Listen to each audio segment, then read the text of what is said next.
Hello everyone, পাঁচমিশালি রান্নাঘরের পক্ষ থেকে আমি রেনেসা রুমা নিয়ে এলাম নতুন একটি ইউনিক রেসিপি। আজ আমি আপনাদের করে দেখাবো বোনলেস মুরগি ভুনা।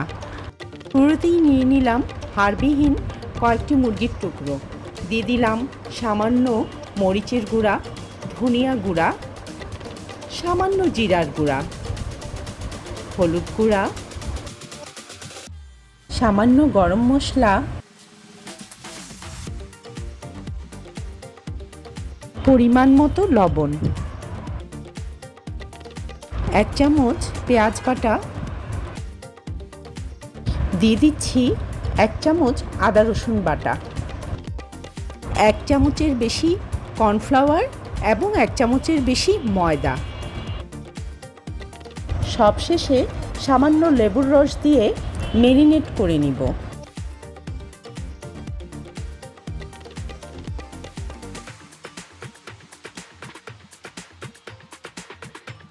ভালো মতো ম্যারিনেট করা হয়ে গেলে 20 মিনিটের জন্য ঢাকনা দিয়ে ঢেকে রাখব। চুলায় একটি কড়াই দিয়ে তাতে সয়াবিন তেল দিয়ে দিলাম। তেল গরম হয়ে গেলে মাংসের টুকরোগুলো দিয়ে দিচ্ছি। ভালো করে এপাশ ওপাশ উল্টে ভেজে নিব।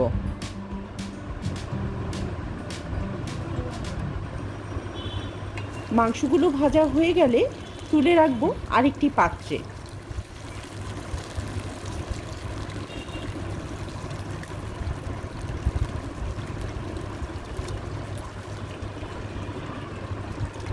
তারপর অবশিষ্ট তেলে দিয়ে দিব 1 কাপ পেঁয়াজ কুচি। তারপর দিয়ে দিব সামান্য লবণ, মরিচ গুঁড়া, সামান্য পরিমাণ হলুদ গুঁড়া,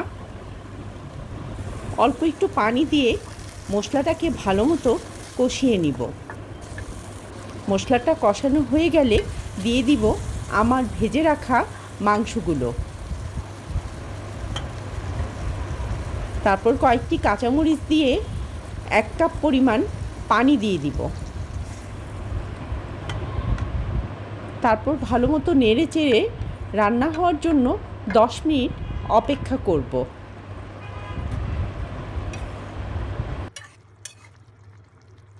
ব্যাস তৈরি হয়ে গেল মজাদার বোনলেস মুরগি ভুনা। আমি রেনেসা রুমা আবারও হাজির হয়ে যাব নতুন কোনো ইউনিক রেসিপি নিয়ে। সবাই ভালো থাকবেন।